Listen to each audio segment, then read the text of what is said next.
Este es Miguel de Lucas, el mago más curioso que viaja por España contando las tradiciones, la cultura, el arte y la historia escondida en nuestros pueblos y ciudades.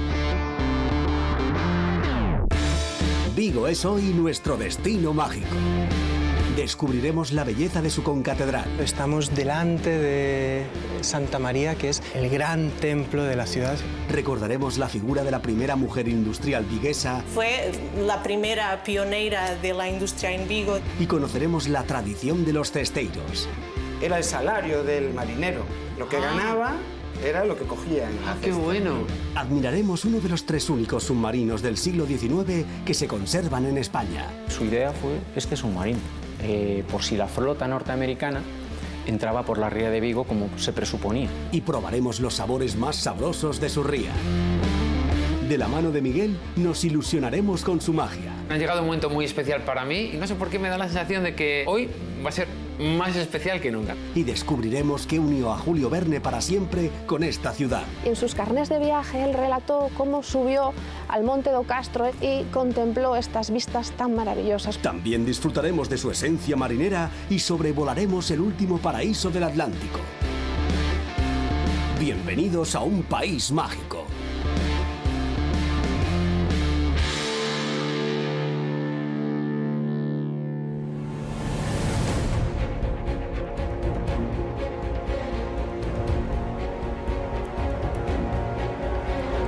En el corazón de las Rías Baixas y coronado por el Monte o Castro se localiza Vigo, la población con más habitantes de Galicia. La ciudad olívica nació y creció gracias al mar, que permitió a los romanos dotar a Vicus de una floreciente industria. En la Edad Media su puerto se consolidó como su auténtico motor de desarrollo. Tras la invasión napoleónica se ganó el rango de ciudad, por ser la primera localidad española en levantarse contra los franceses. Su resistencia frente a la oposición gala le valió el título de ciudad fiel, leal y valerosa. Diamante de Galicia y puerta del Atlántico, Vigo aguarda con los brazos abiertos sobre su ría para recibir a quienes la visitan y a los que llegan para quedarse. Sus calles saben amar y en ellas está la esencia de quienes la hicieron grande. Leyendas, tesoros hundidos y un legado artístico único son los reclamos que Miguel ya está a punto de descubrir.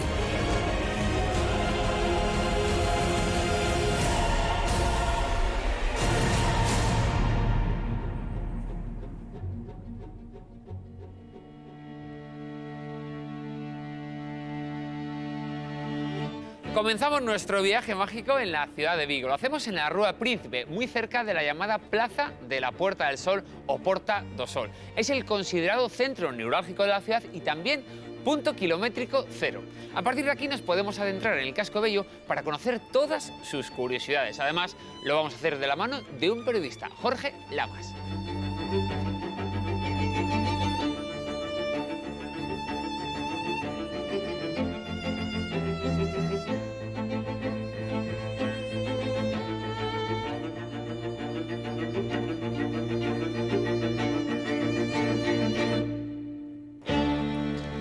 Hola Jorge, ¿qué tal? ¿Qué tal, Miguel? Buenos días. Estamos en la conocida Puerta del Sol o Porta do Sol. Efectivamente, es un nombre que tiene que relacionarse con la antigua configuración de la ciudad. Era una ciudad amurallada, unas murallas que llegaban prácticamente hasta donde está el Sireno. De las 6 entradas que tenía la ciudad, esta es la que da al este, es decir, hacia el naciente del sol, con lo cual, pues, aunque tenía otros nombres, popularmente quedó como a Porta do Sol. Acabas de mencionar el Sireno. Bueno, esto supone un cambio, pero ¿en qué sentido? Vigo, a partir de finales de los años 80, a principios de los 90, hubo un plan general del ayuntamiento para modernizar un poco todo lo que eran las estatuas, los monumentos que había en la calle. Y este es el elemento digamos, que más simboliza ese modernismo. Es una obra de Francisco Leiro, un escultor internacional, de fama internacional, que ideó una combinación entre lo que es el mar y lo que es la tierra. Creó una figura que popularmente se le conoce como el sireno, aunque él siempre renegó de ese nombre. Estamos en el límite, o sea, muy cerquita del casco antiguo, del casco bello, ¿verdad? Efectivamente. ¿Te parece que nos acerquemos, por ejemplo, hasta la Plaza de la Constitución para conocerla? Me parece fantástico. Pues venga, vamos allá.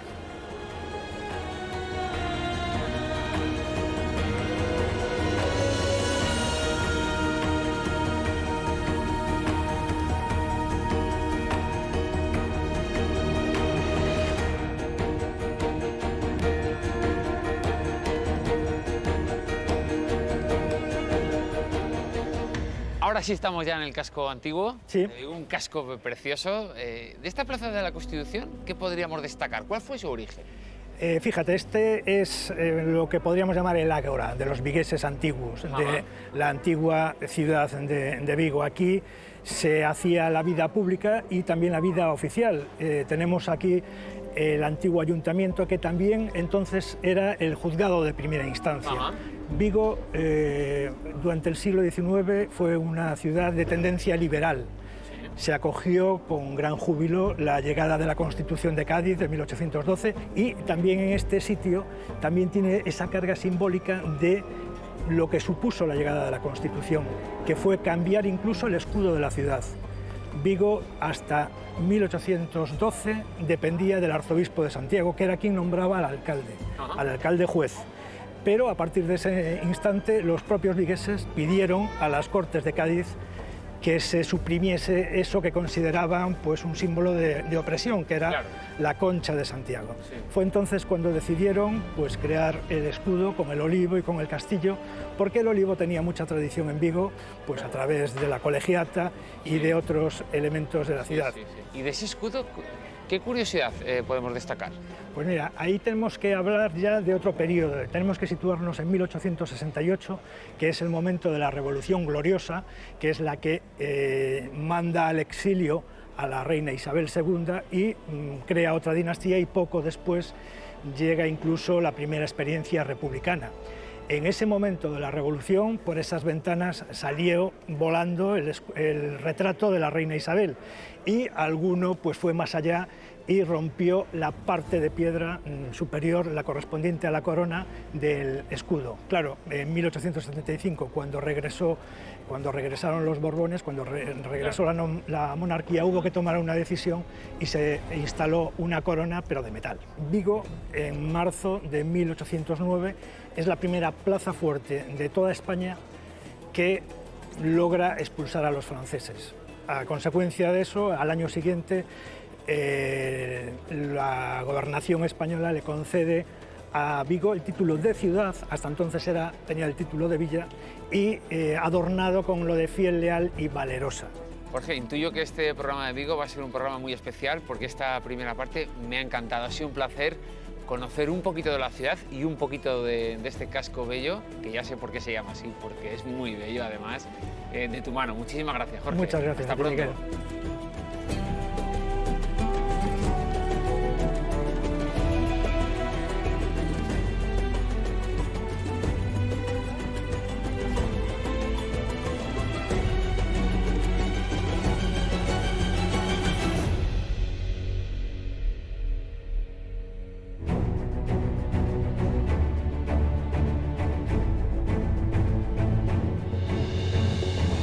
De las brumas de la ría de Vigo emerge un archipiélago con playas de arena blanca, aguas cristalinas y naturaleza salvaje, las Islas Cíes. Bautizadas por los romanos como las Islas de los Dioses, en el pasado fueron refugio de piratas y testigo de naufragios. Y hoy son uno de los mayores reclamos turísticos de Galicia. El archipiélago de Cíes lo componen 3 islas: Monteagudo, O Faro y San Martiño. Las 2 primeras están unidas por la playa de Rodas y un lago que completa la estampa. Las Islas Cíes forman parte del Parque Nacional Illas Atlánticas, un entorno natural protegido que representa un observatorio de fauna y flora único donde es posible incluso avistar cetáceos como ballenas o delfines. Todo un paraíso natural de acantilados escarpados y aguas color turquesa donde el silencio solo es interrumpido por el rumor de las olas y el viento.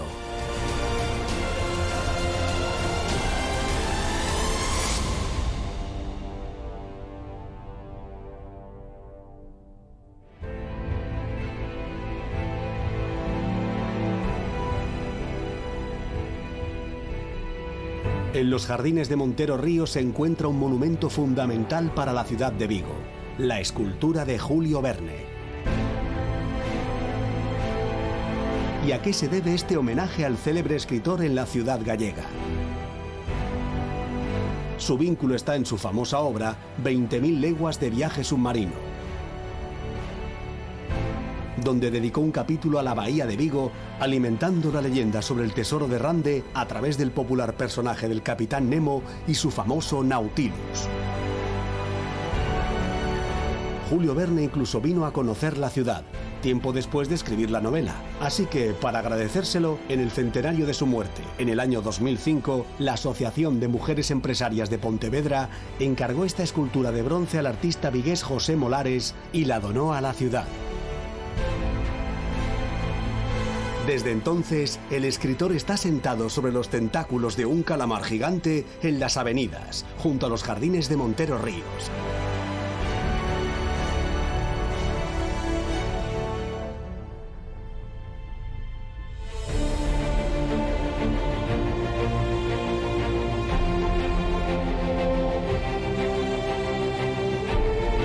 En pleno casco histórico de Vigo se localiza la Concatedral de Santa María, considerada como uno de los mejores ejemplos de arquitectura neoclásica gallega y el templo más importante de la ciudad. Conocida popularmente como la Colegiata, en su interior atesora el emblema religioso más importante de Vigo, la imagen del Cristo de la Victoria. Y aquí está ya Miguel para mostrarnos todos los detalles que esconde.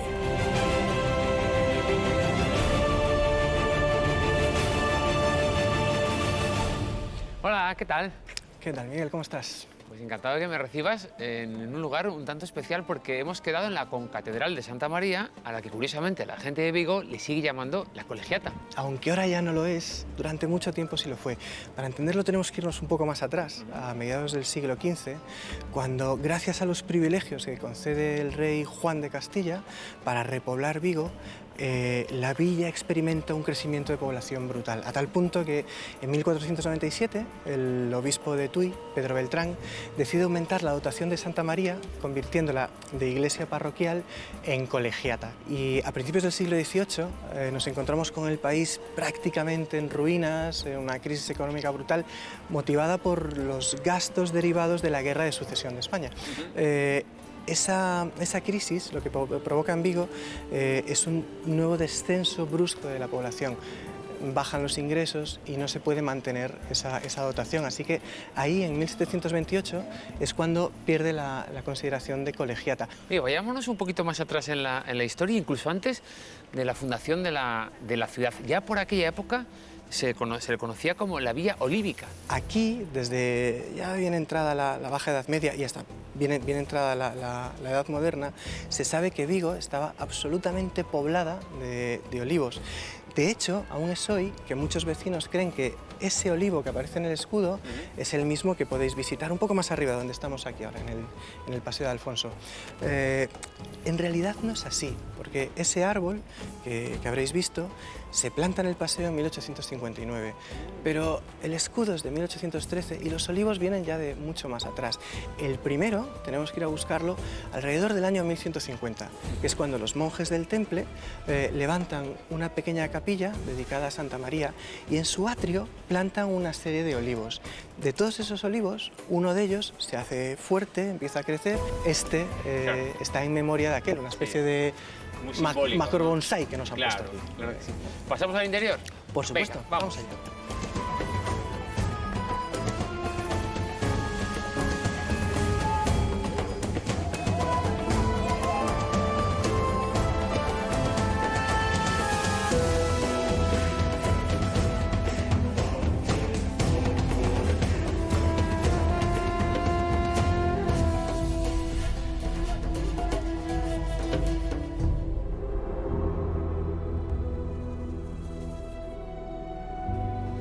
me he dado cuenta de la importancia de este templo con las historias que me has contado, pero claro, también es importante porque acoge a la patrona de la ciudad. Efectivamente, aquí es donde se guarda la imagen de la Virgen María en la advocación de la Asunción, que desde 1617 es la patrona de la ciudad. Pero en realidad, si en este templo y si en la ciudad, devotamente hablando, si hay una verdadera rockstar, esa, con todos los respetos, es la imagen del Cristo de la Victoria. ¿Por qué se llama así? Una de las leyendas más repetidas es que la imagen llegó a la ciudad por el mar, que unos mercantes de sal se la encontraron flotando a la deriva por detrás de las Islas Cíes. E incluso hay quien te explica que esa victoria que lleva en el nombre hace referencia al triunfo de los vigueses contra los franceses que ocuparon la plaza en 1809. Pues mira, en realidad no. Se descubrió que en toda la extensión de la pieza no hay ni una sola molécula de sal. Así que ni Cristo de la Sal, ni la imagen llegó por mar, ni lo más cerca que ha estado el Cristo del Mar probablemente sea cuando cada mes de agosto los devotos lo sacan en procesión y lo acercan al Berbés. Una figura importantísima para entender no solo el desarrollo industrial de la ciudad, sino la propia historia de Vigo, es la de un hombre que se llama Buenaventura Marcó del Pont, que generó una riqueza brutal y en determinado momento tenía una flota de barcos inmensa con la que mercadear y trabajar en corso. Uno de sus barcos más importantes se llamaba precisamente así, el Buen Cristo de la Buena Victoria. Se conservan documentos que acreditan una pensión vitalicia para el mantenimiento de la figura del Cristo de la Victoria. Yo sé que hay una historia relacionada con los piratas y este templo, ¿verdad? Efectivamente, efectivamente. En 1589 la visita, bueno, pues el corsario por excelencia, Sir Francis Drake. Drake saquea la iglesia, se lleva el botín del templo, se lleva las torres, las campanas de la torre y como fin de fiesta, pues para dejar claro que Drake estuvo aquí, le prende fuego al templo. Pues ha sido un placer adentrarnos en esta historia tan relacionada con vuestra cultura, con vuestros inicios y con este Cristo de la Victoria que tanto tiene que contar. Muchísimas gracias, Pedro, un placer. A vosotros, un placer recibiros gracias. aquí.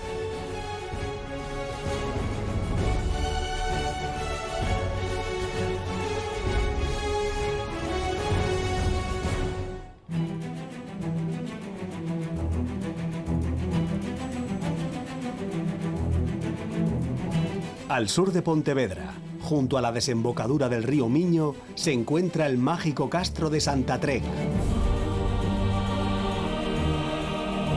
Se trata de un poblado galaico-romano en el que llegaron a vivir unas 5.000 personas en su momento de mayor esplendor en el siglo I a.C. Cuenta además con 2 viviendas totalmente reconstruidas para poder recrear cómo vivían sus pobladores. El yacimiento comenzó a excavarse en el año 1913 y su superficie ocupa unas 20 hectáreas de superficie. Desde aquí se puede disfrutar de una panorámica espectacular, con el puerto de Aguarda en Galicia y la vecina costa portuguesa conformando el horizonte. Uno de los enclaves patrimoniales más importantes de las Rías Baixas y de Galicia, donde historia y naturaleza se funden en un paisaje único.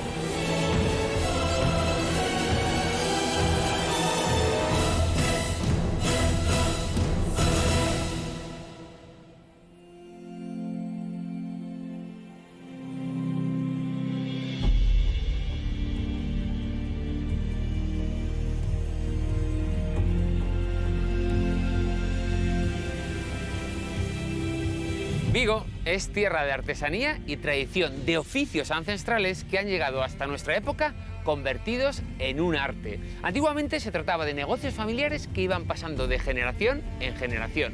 Hoy en día ya no son muchos los cesteiros que se dedican de manera tradicional a este oficio, pero nosotros nos hemos venido a las afueras de la ciudad para encontrarnos con uno de los últimos cesteiros.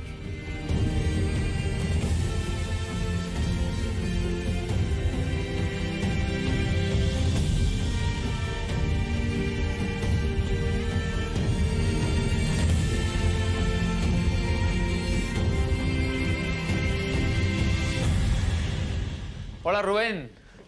Hola, Miguel. ¿Qué tal? ¿Cómo estás? Sentado, bien. Te pillo con las manos en la masa, ¿no? Sí, con las manos en la madera. Sí, ¿Qué estás haciendo?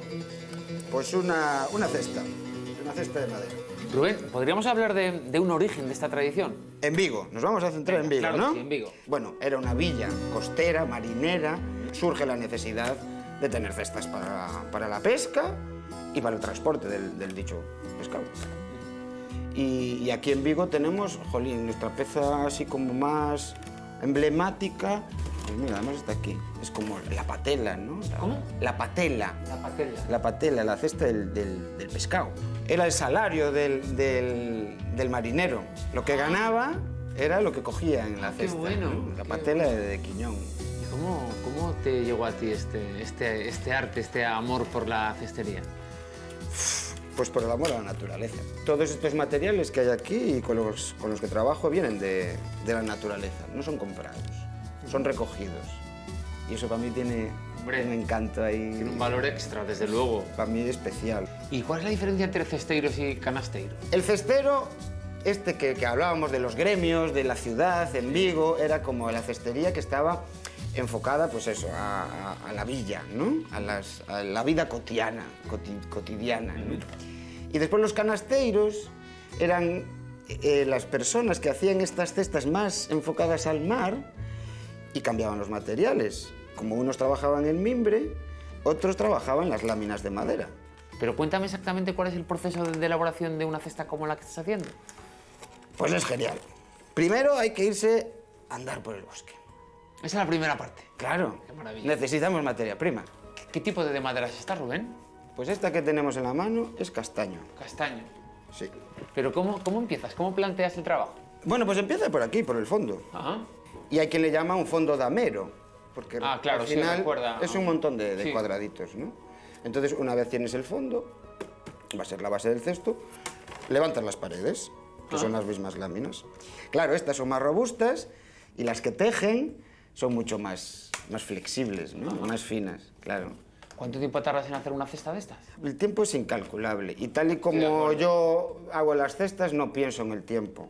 Oye, un producto terminado que, como pueda ser ese, ¿dónde tienes? Para hacerme así una idea de cómo quedaría. Pues mira, antes te enseñé la patela, esta es la cesta de mariscar, que hablábamos antes. Qué bonita. Si te fijas, todas las cestas del mar tienen huecos. Ah, claro. Y esos huecos es para que escurra el agua y la arena, sobre todo en la del marisco, Claro, que viene claro, con claro, arena, claro, ¿no? claro. Entonces, ya en el propio mar se hacía así, era como cribarlo, ¿no? Sí, Entonces ¿verdad? quedaba Me limpio. recuerda eso. Esta es la de mariscar. Oye, qué bueno. Yo he pensado que me gustaría hacer magia con una de tus cestas, pero necesito preparar algo en tu taller. Así que, ¿me podrías dejar a solas tan solo 5 minutos? Yo te llamo y entras, que te voy a sorprender para hacer algo. Venga, ¿Te parece? va, vamos allá. Pues venga. Espérame ahí fuera, que enseguida te voy a llamar, que me voy a quedar aquí pensando cómo sorprenderte.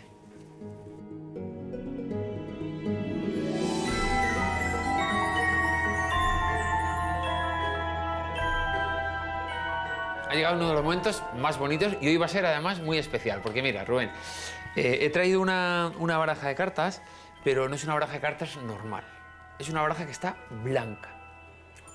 Y te voy a pedir que en una de las cartas, la que tú quieras, pongas una palabra que sea importante para ti. Todas iguales, la que tú quieras, la puedes poner aquí. Una palabra, la que tú quieras, venga. Que se relacione con tu oficio, quizás, no sé, con lo que tú creas oportuno. Una palabra, eso sí, bonita, positiva, alegre, eso sí, ¿eh? Venga. Todas las cartas blancas, excepto una que tiene una palabra escrita por ti. Ya está. Tapa el rotulador. Eso es. Quédate con esa carta a la que tú le has puesto la palabra, el resto me la devuelves, eso es. Y quiero que se la enseñes a esta cámara, la carta, para que la pueda ver bien. Eso es. Y mira lo que voy a hacer. Quiero que la dejes por el medio. Quiero que tú mismo mezcles la baraja para que esa carta, donde pone ¿qué palabra ha escrito? Amor. Uy, qué bonito, por favor. Esa palabra donde pone amor, pero que quede bien mezclada, bien mezclada, bien mezclada. Eso es. Y permíteme que a partir de ahora ya solo voy a usar estos 3 deditos, ¿eh? Nada más. Vamos a coger un poco de posición para que puedas ver esto con perspectiva, ¿de acuerdo? Vale. Bueno, me he permitido el lujo de modificar un poco tu taller y he cogido una una cesta, si no me equivoco, de centeno. Sí. Sí, perfecto. Mira lo que voy a hacer. Espérame aquí, mira, despacito, lo hago muy despacito. Mira, dentro de tu cesta. Aquí, así, ¿de acuerdo? Dejamos. ¿Has mezclado bien? Sí, sí, sí. ¿Te has dado cuenta que todas las cartas son blancas, excepto una donde tú has puesto la palabra Amor. amor? Bueno, pues fíjate esto, Vamos allá, atento, Sí. Vamos allá. 1, 2 y 3.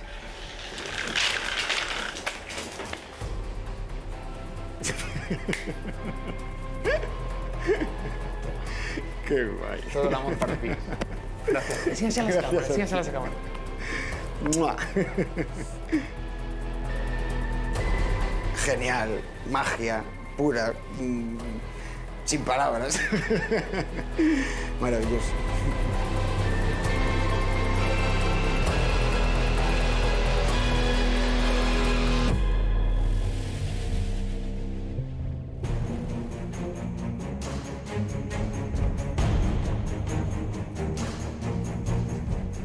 Levantado sobre el monte de Ocastro y mirando a la ría de Vigo, se encuentra el monumento a los galeones de Rande. Se trata de una obra compuesta por las anclas de 3 de las decenas de navíos que se hundieron en la ría de Vigo durante la batalla de Rande en 1702. ¿Y cuál fue la importancia de este acontecimiento? Fue un hecho memorable, ya que en esta ría se enfrentaron la armada anglo-holandesa y una flota hispana escoltada por una francesa. Según la leyenda, los tesoros que iban en los barcos españoles se hundieron con los navíos en las profundas aguas de Vigo. Cada pocos años, una expedición se sumerge en la ría para buscarlos. Una excusa perfecta para recordar la historia viguesa en un marco incomparable.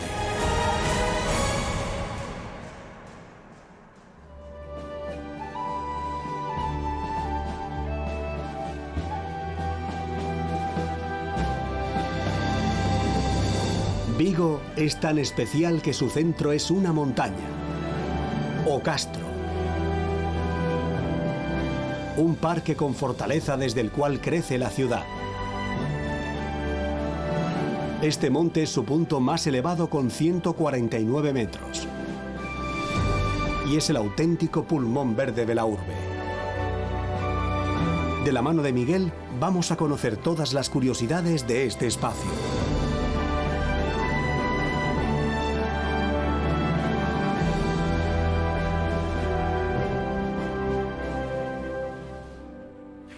Hola, Leticia, ¿qué tal? Un placer estar aquí. El placer es mío porque voy a conocer la historia de este monte Ocastro que es tan importante para la ciudad de Vigo.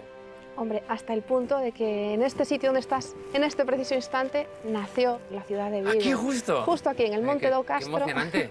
Sí, los primeros pobladores son de la época del siglo II-III aproximadamente antes de Cristo. Y eran los romanos que crearon un asentamiento. De hecho, aquí se conserva uno de los mayores castros de toda Galicia. Ajá. Y aquí empieza todo. Antes recibía otro nombre. El monte de Castro era el monte de Terroso. Y la ciudad de Vigo no se llamaba Vigo. Era un nombre bastante más próximo al latín. Era Vicus. Bueno, estamos en el interior de una fortaleza que ahora conoceremos.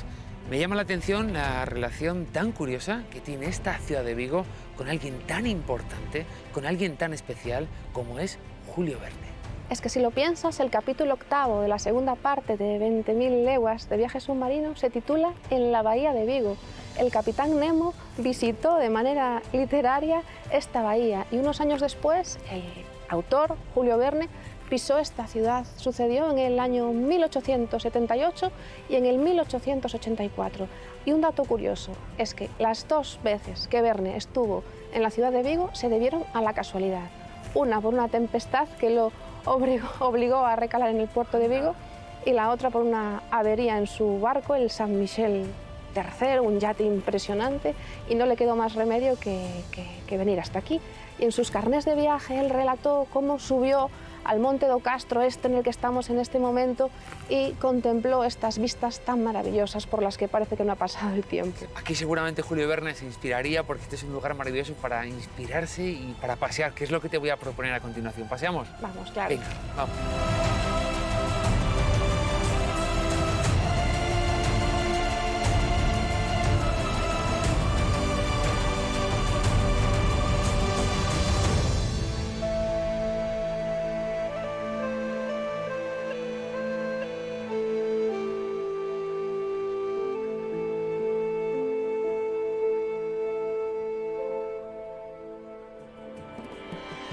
Me está encantando pasear por esta fortaleza. ¿Qué de historias se habrán vivido aquí, verdad? Es un sitio maravilloso.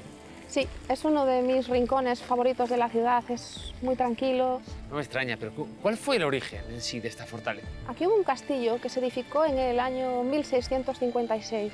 Piensa que por aquel entonces en Vigo había muy poquitos habitantes, del orden de 500, de los cuales más de 200 pertenecían al gremio de los mareantes, aquellos que trabajaban en torno a la pesca. La fortaleza, ¿quién fue el artífice? Pues un italiano, un militar, capitán general de Galicia llamado Vicente Gonzaga, que mandó pues crear todo este trazado que ves aquí a tu alrededor. Una de las partes fundamentales de un edificio defensivo era el polvorín, ¿verdad? Claro. ¿Ese es el original o no lo es? No, ese data del siglo XIX, que además lo que sí conserva son las antiguas troneras, que aprovecharon las troneras del tambor y las ubicaron en ese polvorín. Y hoy, a día de hoy, hacen el efecto de ventanas y para que circule el aire alrededor. Hoy aún se puede visitar. ¿El polvorín original entonces dónde se encontraba? Esto casi nadie lo sabe en Vigo. Había un polvorín emplazado en donde hoy, a día de hoy, está el estanque. Antes ahí había una iglesia, es la iglesia más antigua de Vigo, databa del siglo XVI. Esa iglesia funcionó cuando se integró al castillo a modo de polvorín. Y una curiosidad es que usaron su ábside como prisión. Ya, pues ha sido un placer conocer parte de la historia de Vigo de tu mano. Estoy muy agradecido. Y yo Muchísimas gracias. muy contenta de Hasta haberte pronto. conocido. Gracias.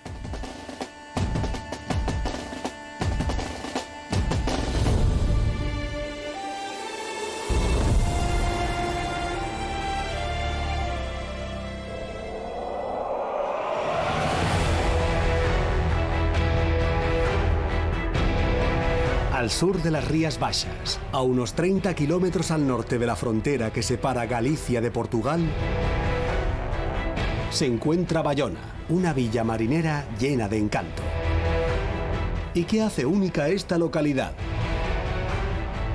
Bayona fue testigo histórico de la primera noticia del descubrimiento de América tras la llegada a su puerto de la carabela Pinta. Protegida de mar abierto por una preciosa bahía, su situación es inmejorable para cobijar embarcaciones. Su fachada portuaria de casas marineras y sus paseos a orillas de la bahía invitan a disfrutar de la esencia marítima de la localidad. En sus calles empedradas se esconden numerosas casonas señoriales que, junto a sus casi 4 kilómetros de playas, convierten a Bayona en uno de los destinos más buscados de la provincia de Pontevedra.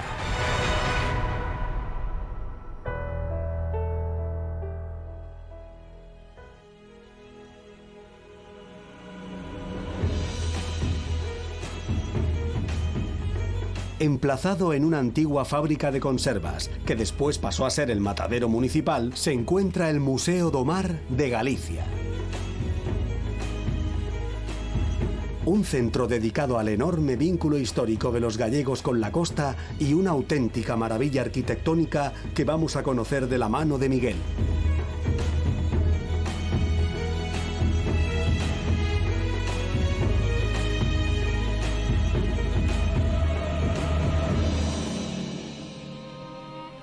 Hola, ¿qué tal? Hola, ¿qué tal? Oye, estoy emocionado por adentrarme en este Museo do Mar, no de Vigo, sino de la Comunidad Autónoma de Galicia. ¿Esto que tengo aquí puede ser su origen? Lo que estamos viendo aquí es el origen del yacimiento. El origen del yacimiento nace en la Edad del Bronce, sobre el año 1000 a.C., Sobre él se erige posteriormente un yacimiento de la Edad del Hierro, que es lo que estamos viendo.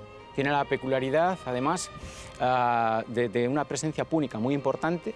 De ahí queda este resto que estamos viendo aquí abajo, que estos betilos, es un templo que muy posiblemente servía para santificar las relaciones comerciales. Es el templo más al norte, más septentrional de toda la península ibérica. Posteriormente tiene un topónimo en el siglo XVII, que es o Muiño do Vento, el molino de viento, porque había un molino de viento justo en esta punta. Y ya, quizá la etapa más importante, está la factoría de la conservera de Marcelino Barreras, un industrial catalán, como muchos otros que se asienta en Galicia. En 1928 se crea el matadero municipal y posteriormente, en el inicio del nuevo siglo, pues, surge el museo que ahora estamos viendo. Y que yo estoy deseando conocer por dentro, ¿puede ser? Pues creo que sí. Vamos, venga.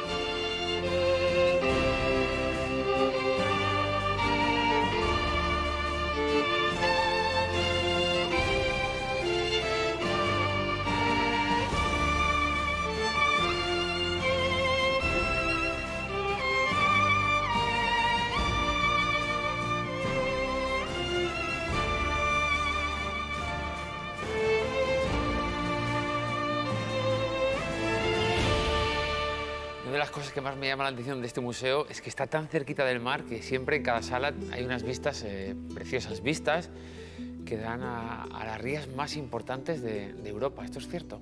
Sí, desde luego que sí, por productividad, es decir, digamos que su propia configuración es atípica, ¿no? Lo más parecido son los fiordos noruegos, pero desde luego no tienen ni por asomo la capacidad biológica que tenemos nosotros. Eso hace que el ecosistema en las rías sea realmente diverso. Aquí a nuestra izquierda tenemos una batea, que es una estructura fija. Es una estructura que está a flote, de la que cuelgan unas cuerdas que sirven para adherir mejillón, cría de mejillón, mejilla, para que crezca y se desarrolle en ellas. ¿Y dónde suelen estar ubicadas? Están en las rías, en zonas relativamente cerca de la costa. Hoy en día están concentradas en polígonos para tener ordenada la producción. ¿Qué ha llevado a Vigo a convertirse en uno de los principales puertos de toda Europa? Son multitud de factores, pero sobre todo se conforman en finales del siglo XIX con una flota nueva de vapores, abriendo nuevos caladeros y luego una capacidad de innovación constante durante todo el siglo XX. Estos caladeros cada vez fueron más lejanos, descubrimiento de caladeros de altura como Argentina, como Sudáfrica, la revolución del congelado. El congelado es muy importante. Y hay un lugar que tengo muchas ganas de visitar porque, si no me equivoco, en España hay tan solo 3 submarinos del siglo XIX y uno lo tenéis aquí. Vamos a verlo, vamos a verlo.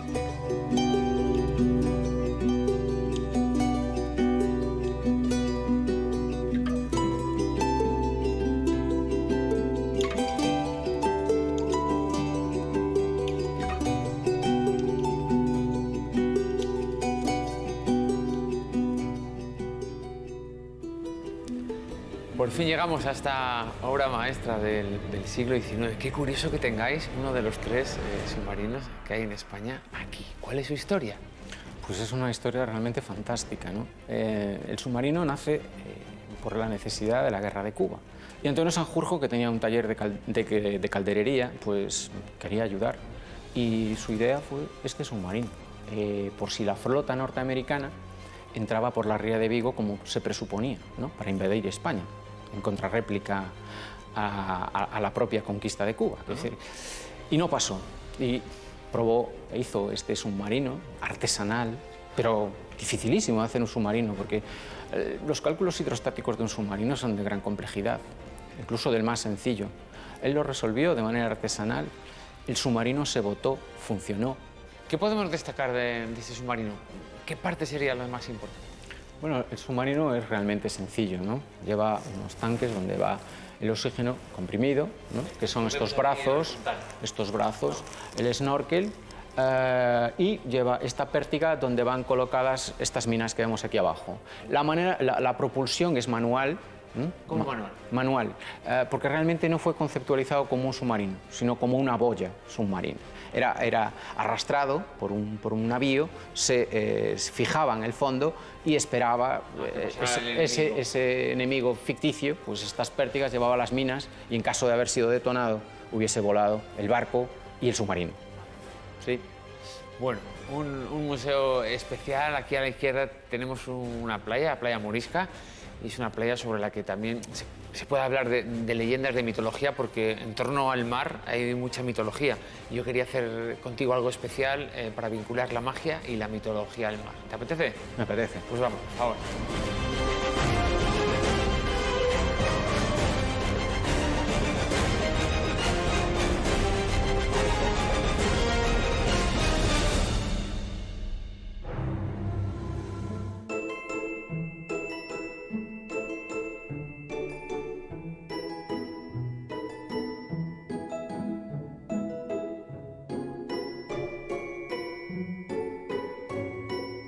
Tras este paseo por el museo ha llegado el momento de la magia.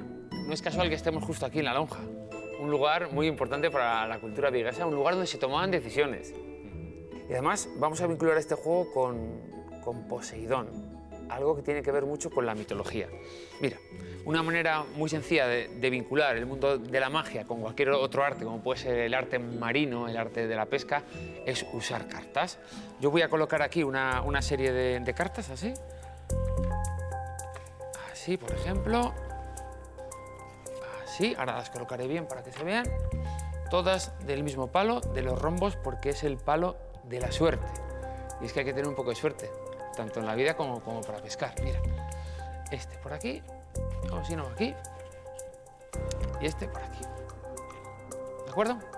Tú no sabes lo que hay dentro de las bolsas. Nadie te lo ha dicho. Te puedo adelantar que a lo mejor no hay nada en ninguna bolsa, que a lo mejor solo hay algo en alguna bolsa, o que todas las bolsas tienen lo mismo. Y ese mismo puede ser aire. ¿Este número puede ser tu número preferido o no? ¿Seguro? Sí.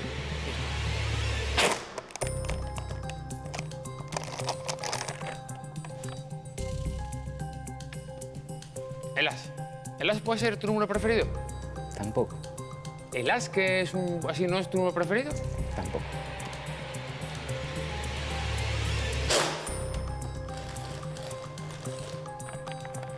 Tú sabes que Poseidón llevaba algo en su mano que era capaz de abrir los mares. Era algo que pinchaba.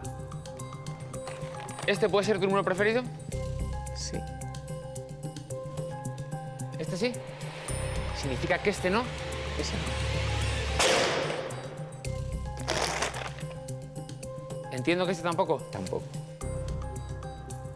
¿Seguro? Seguro. Puedes cambiar. Seguro que no. Tampoco.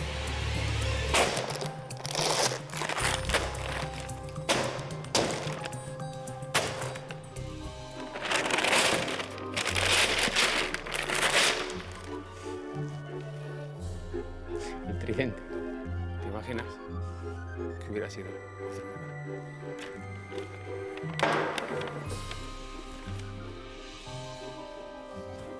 Realmente sorprendente porque podía haber perdido una mano. Creo que Poseidón estaría muy agradecido de haber aceptado.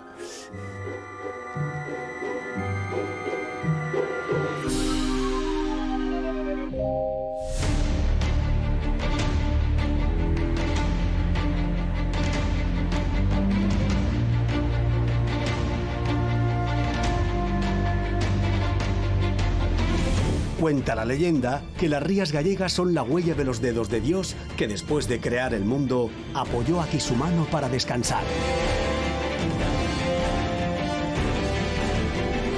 La ría de Vigo es el mayor tesoro de la ciudad, su origen, su motor, su pasado y su futuro. Protegida del océano por las Islas Cíes, se abre al norte en Cabo Home y al sur en Cabo Silleiro. De todas las rías gallegas es la que está más al sur de las Rías Baixas y se adentra en la tierra para mezclarse con el agua del río. Mientras las laderas del valle costero se elevan formando montañas al borde de la costa, dibujando miles de formas irrepetibles. Un auténtico paraíso natural con sus aguas calmadas y una riqueza marina única. En ella flotan alineadas las tradicionales bateas, en las que se cría el auténtico mejillón vigués y se dibujan las siluetas de los transatlánticos más grandes del mundo. Además de bella, esta ría es la de mayor calado de Galicia, lo que la ha convertido en uno de los principales puertos de Europa y en capital de la pesca mundial. Escenario de batallas navales y refugio de corsarios en el pasado, la ría de Vigo es hoy un destino único para disfrutar de los atractivos gallegos a la orilla del océano.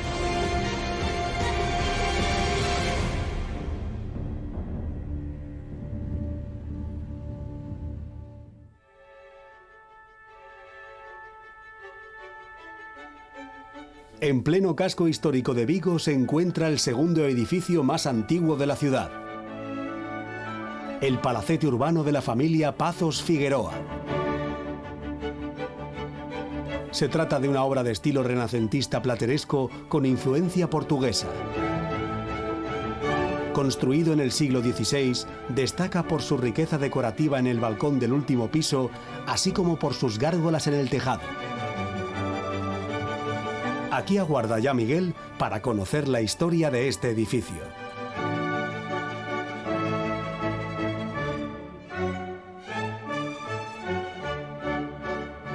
Muy buenas. Buenas tardes. ¿Qué tal? Bueno, estoy deseoso de aprender un montón de cosas contigo. En primer lugar, porque esta plaza donde nos encontramos es la plaza de Almeida. Pues mira, Almeida hace honor al apellido de un capitán del ejército portugués que vino con 50 soldados cuando Vigo estaba ocupado por las tropas francesas en 1809. Prometió que después de esos 50 soldados aún vendrían 2000 más. Lo cierto es que entre la gente voluntaria que se suma a esa fuerza portuguesa hay el número suficiente para desequilibrar la batalla y recuperar la villa que estaba tomada por los franceses. ¿Y cómo surge entonces un palacete en la plaza dedicada a un capitán? Hay una pareja que podrían ser nuestros Romeo y Julieta vigueses, María Alfonso Figueroa y Diego Pazos de Provén. ¿Sí? Esta pareja va a conseguir las piedras de un castillo que estaba en Vigo, en donde hoy se sitúa nuestro ayuntamiento, el castillo del Penso, que pertenecía al arzobispo de Santiago. El arzobispo Fonseca luchó contra Pedro Madruga en distinto bando y los Pazos de Provén favorecieron al arzobispo de Santiago. Lógicamente agradecido por ese servicio, él les cede las piedras del edificio que quedó absolutamente destruido y con esas piedras construyen esta casa-torre a fines del siglo XV, entre 1480 y el año 1500. Es importante señalar que este palacete es el edificio civil más antiguo del casco urbano de Vigo. ¿Qué podríamos destacar de la fachada? Porque paseando por este casco bello, la verdad es que es un edificio que llama muchísimo la atención. A mí me llama la atención porque son dos en uno. Tenemos que tener en cuenta que si la casa-torre es de fines del siglo XV y hace mención a la unión entre los Pérez de Zeta y los Pazos Figueroa, el edificio que sigue la línea de la fachada ya es del pleno siglo XVI, es plateresco, tiene un balconcillo absolutamente hermoso. Veo que hay escudos, tanto en la parte del siglo XV como en la parte del siglo XVI. ¿Qué significado tiene? Podemos ver tanto el apellido Figueroa en las hojas de higuera, como Pérez de Zeta en las conchas de Vieira y la Cruz de San Andrés. Y después, siguiendo la historia, la pareja que se nos casa, nuestros Romeo y Julieta vigueses, tendrías la espada que mata al dragón de los Pazos de Provén y otra vez las hojas de higuera de los Figueroa, Concha de Vieira, Cruz de San Andrés. Por tanto, el matrimonio inseparable, Pazos de Provén, Figueroa, Pérez de Zeta. Yo creo que el interior de este palacete es un lugar ideal para adentrarnos un tanto en la cultura portuguesa, ¿verdad? Seguro que sí, y os vais a encontrar además con la persona adecuada. La directora de la Casa Instituto Camões os va a contar un montón de cosas que esconde o guarda este edificio. Pues estoy deseando. Muchísimas gracias y un placer. A vosotros. Hasta pronto.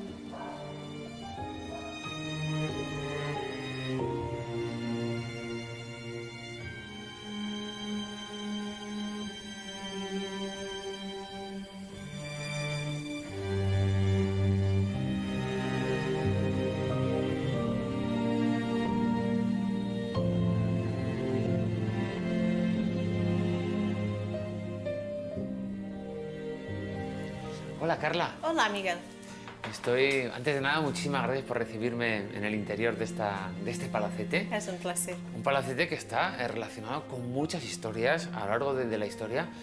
¿Quién fue María Pazos de Figueroa y por qué se ha convertido en alguien tan importante? Era una mujer con mucho coraje, luchadora, que al final se quedó durante una época determinada de su vida cuidando a sus niños menores sola, pues su marido no estaba presente por tener que ausentarse en la guerra, y así siendo, María ha decidido iniciar un labor transformativo industrial y se ha vuelto entonces al nivel local la primera mujer o la primera a desarrollar la industria de Vigo.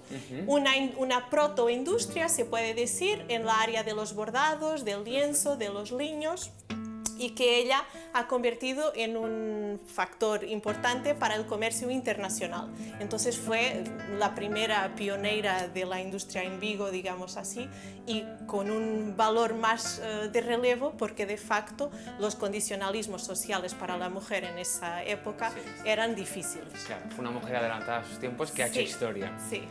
Bueno, Carla, ha sido un placer conocer esta historia de tu mano. Te estoy muy agradecido. Gracias de nuestra parte. Obrigada.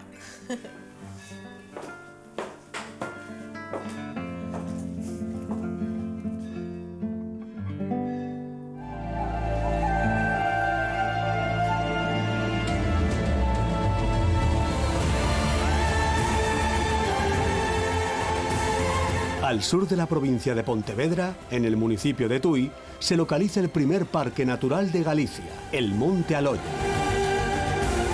Se trata de una espectacular atalaya de más de 600 metros de altitud con extraordinarias vistas sobre la desembocadura del río Miño en el Atlántico. Este espacio natural ha sido refugio y defensa de las diversas invasiones que han sufrido estas tierras a lo largo de la historia, especialmente durante la Edad Media. Su historia está rodeada de leyendas. Se dice que aquí las yeguas salvajes son fertilizadas por el viento y también que fue el trágico escenario del suicidio colectivo de las tribus celtas, antes de caer en manos de los romanos. Hoy el Monte Aloia es una sinfonía de la naturaleza en las alturas que cambia con cada estación.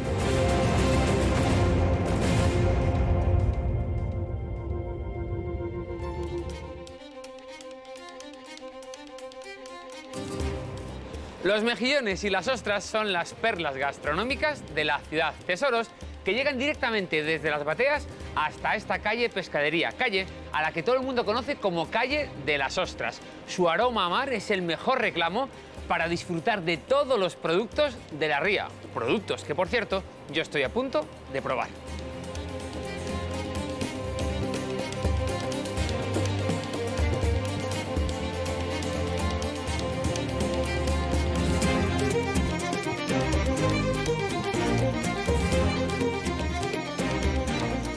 Hola, ¿qué tal? Hola, ¿qué tal? Muy buenos días. Buenos días. ¿Sabéis que a todo el mundo que le he dicho que venía a Vigo me ha dicho tienes que ir a la calle Pescadería a probar las ostras? Efectivamente. ¿Cómo es que son tan importantes? Ha sido de toda la vida, desde tiempos de Felipe II, ¿no? En el que se ha convertido en el mayor puerto pesquero del norte, y con los años y con la actividad se ha llegado a convertir en el mayor puerto pesquero de Europa. Claro. ¿Y por qué tan importante justo en esta calle y no en otra?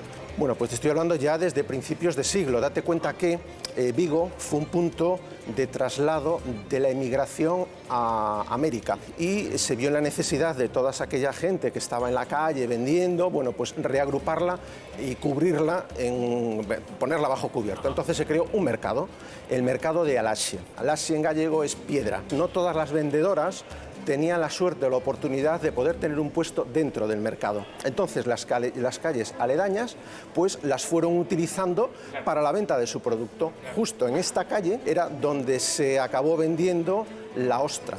Mi madre y las otras señoras también se ponían aquí con las cestitas, iban a recoger los maridos las ostras y ellas también. Muy esa dura. tradición fue quedando la de servir, no solo vender la ostra cerrada, sino de servirla abierta. ¿Cómo se toma? ¿Cómo se prepara una ostra? Pues la ostra es muy fácil, es abrirla y comerla. Y ¿Podría ver cómo se abre una ostra? Claro, ahí ya la experiencia, la maestra es la Doña que va a Isabel, determinar. venga, vamos a ver cómo se abre una ostra. Mira, hagámoslo despacito para poder ver. Siempre por aquí por adelante. ¿Vale? Pinchamos y la ostra abierta. Así de fácil. Así de fácil. muchísimas gracias. Mira qué agüita tiene. Muchísimas gracias. Pues con esta perla me voy en busca de los mejillones. Muchas gracias. Muchísimas gracias. Gracias por la visita.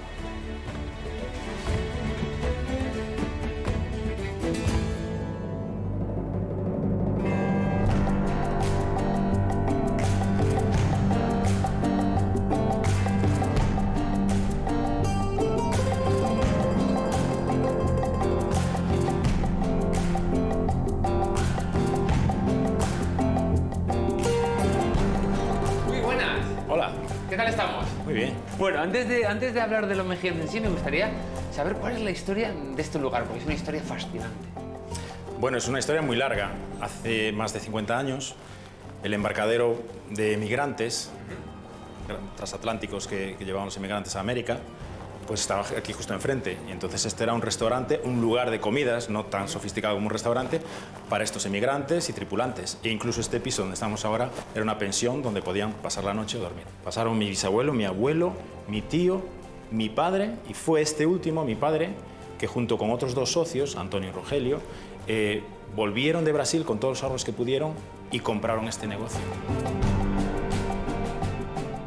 Una vez que recibís el mejillón en esta casa, cuéntame cómo hacéis. Bueno, pues nosotros recibimos el mejillón, comprobamos que estén bien, luego nosotros los limpiamos con un cuchillo, le raspamos la suciedad que tenga por fuera, las conchas y demás, y a la hora de cocinarlos le quitamos lo que es el pelo. Si se lo quitas antes, se muere. Ahora que hablas de los pelos, hay algo muy curioso, ¿no?, asociado a estos pelos de los mejillones. Sí, se dice que con estos pelos los trataban y hacían una especie de hilo que le llamaban seda del mar. Y se cuenta que los egipcios envolvían sus momias con este pelo. Qué curioso, no tenía ni idea. Bueno, venga, entonces tenemos los mejillones ya limpitos. Sí. ¿Y qué hacemos con ellos? ellos? Y entonces ahora, una vez limpios, los echamos en la olla, le ponemos un poquito de laurel, le echamos un poquitín de agua. Cuando se va evaporando el agua, ese vapor es lo que hace que se abra. Y no llevaría nada más. Se tapa. ¿Cuánto tiempo tiene que estar? Un par de minutos, 4 o 5 minutos, yo creo que ya de sobra, porque depende de la cantidad que hagas. Y luego ya estarían, los sacarías y se suelen consumir con limón. Si no os importa, como en esta casa tenéis muchos, yo para probarlos me llevo el plato. Muchísimas gracias, es un placer conocer esta historia y sobre todo poner en alza un producto tan importante como es el mejillón. Gracias. Gracias a ti.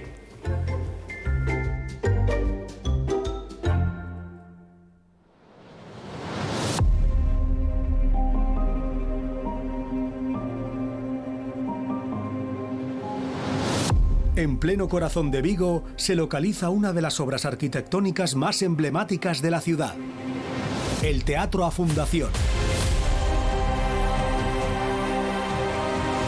El actual edificio es consecuencia de la reconstrucción del antiguo Teatro Rosalía de Castro, incendiado en 1910 cuando se celebraba un baile de carnaval.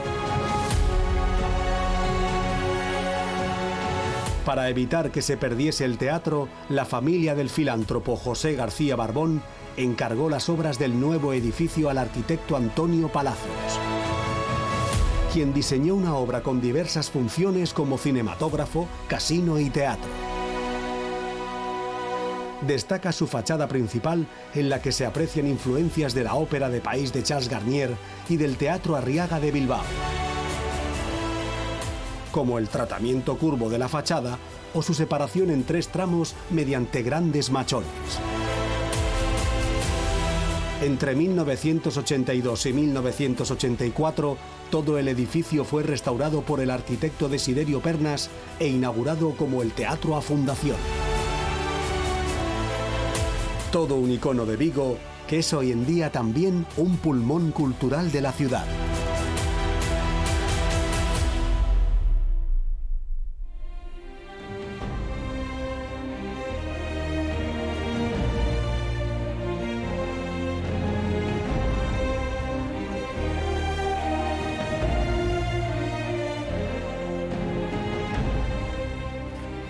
Desde el Monte de Aguía, con las mejores vistas de la ciudad de Vigo, me despido. Decían antiguamente que aquí, justo en este monte, las esposas de los marineros vigueses encendían hogueras para que éstas, a modo de faro, marcaran el camino de regreso de sus maridos a casa. Y con ese mismo deseo me despido yo también, deseando volver a la ciudad de Vigo, una ciudad que tanto me ha enseñado.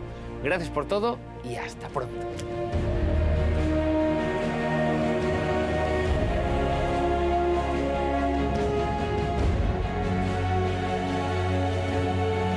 Miguel dice adiós a Vigo, a sus bateas y a la belleza de su casco bello.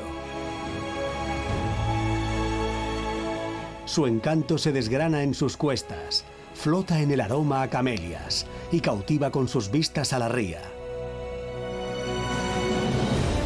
Sus raíces marineras son hoy su mayor tesoro.